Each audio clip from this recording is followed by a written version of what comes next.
今天我给大家分享美国一个最大的科技霸权，就是网络霸权。大家要知道，互联网是诞生于美国，它在诞生之初其实就卡了很多位置，比如说它把根服务器放在美国，然后有很多重的这个服务器放在它的盟友那些国家。那我们国家当然建了几个拷贝跟镜像的服务器。我跟大家说一下，大家看这个因特网是公开的，他说我没有什么秘密 ，ICANN 呢只是一个制作这种协议的，对吧？大家都按这个协议去走。就所谓的 TCP/IP， 但这里面有一个重要的问题，可不是普通网友认为的，只是做一个 DNS 解析，把什么域名解析成 IP。域名是什么？就是你看到比如163.com 这种，对吧？这是域名。那么域名对应 IP， 很多人以为跟服务器只是做这样一个 DNS 解析，那可不是那么简单。我搞计算机这么多年，它底层是什么呢？你这个 IP 怎么来的？实际上在我们数据包里面，前面有一个叫 MAC 地址的。MAC 地址是什么呢？就是个16进制的数，比如说 0x7f 多少多少这样子。这个数是什么呢？就是你这个数据包它要去到哪里。那你自己 MAC 地址原的跟目标的，那么这个 MAC 地址到哪里是由谁决定的？是由那台根服务器决定的。由那台根服务器决定你这个地址最后能送到哪里去。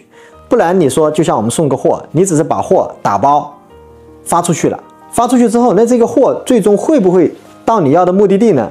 是由人家的根服务器去决定它的路由的，是吧？就决定它的路由。如果说他不让你去，或者给你导到一个别的地方去，你那边就收不到他的包，这就倾向于说你打开一个软件，你去连接它一直在转圈，你连不到它，这就是控制权在人家手上。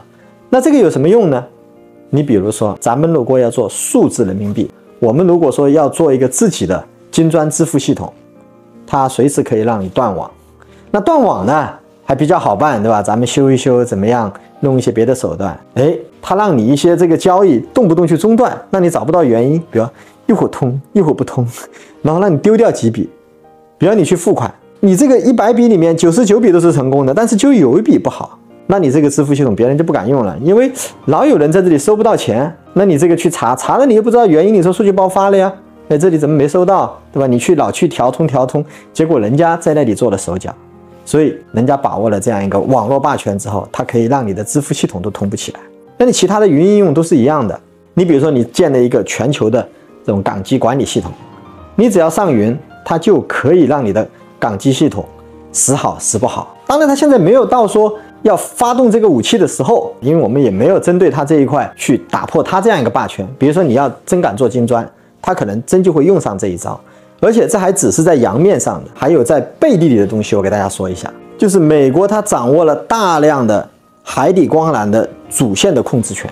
就比如说你从美国这样一个海底，它是通过海底光缆连到中国的，对吧？包括大西洋的。它这个海底光缆这边有一个设备，这个设备是人家控制，人家常年在这里监控的。你发了什么，你做了什么，它可以把你这个数据包截下来。那么这个数据包谁发的，干什么的？所以它常年可以在这里监控你的，你打的电话，你干嘛，它都可以通过这样一个路由器去还原你的。所以你看咱们为什么要做量子加密？量子加密什么意思？我们通过这样一个量子发送的这个密钥，密钥不通过你这里，不通过你的网络发生，那么这样的量子密钥你就破解不了我，因为你没有我的密钥，我加密的话，你这个取一个加密数据，你还是没有那么容易去破解的。但反过来，你如果没有这个东西，你的密钥是不是也得通过这个网络去传输啊？所以你对人家来说，你的各种加密就是透明的，但今天通过量子通讯，它其实就截不到了。特别是像这个武器系统一样的，因为我告诉你啊，你不要说在人家网络上，你说我不发给你这个可以，不行的，我不说了嘛，前面路由是人家控制的，他只要知道你这个发送终端的这样一个 IP 是多少，他就可以把你这个数据包全部绕到一份他这边去，他的目的地去，知道吧？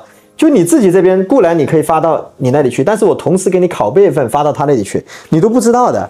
所以这个底层的东西对于咱们来说是黑箱，对于人家是透明的。所以这个是它的很大的网络霸权。但现在呢，迎来了转机。什么转机呢？就是马老板做的星链是一个转机。那我们不是星链，我们叫千帆系统。什么意思呢？就是我不通过你这整个一套系统了，我用 IPv6 的方式，或者我甚至不用 IP 的方式，我用我自己的这样一个6G， 我通过卫星去发射，我把我的数据通过这个卫星传，通过这里我传回来，对吧？那么你就死不了坏。为什么死不了坏呢？比如说你要是使坏，让我这个数据不过去，那对不起，我就通过我的千帆系统发过来，我的就通了。那刚才那个你死坏就死不了了，因为它不可以说把你全断了的，因为把你全断了，那我们就自己铺我们自己海底光缆就好了。所以它现在不会说全断，它就怕它那种死坏，中间给你断几个不断几个。我通过这个移动是不是就连通了？包括像比特币也是它网络霸权的一部分的。比特币你不是号称51%的同时控制它才能够篡改它吗？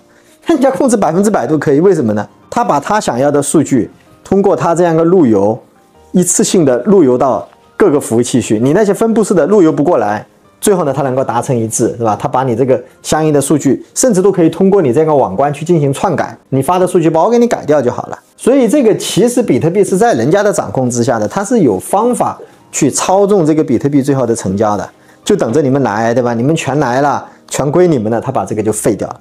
所以这个比特币其实也是人家网络霸权的一部分的。有机会我给大家讲一讲比特币底层的原理，它其实没有那么复杂，就是个哈希值。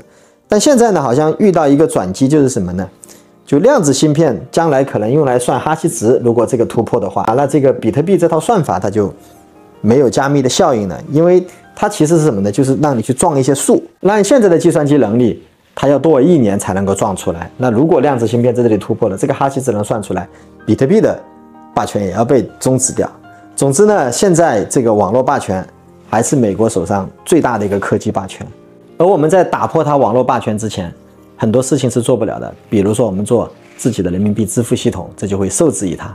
当然我们看到曙光已经临近，有进一步进展我接着给大家分享，谢谢大家。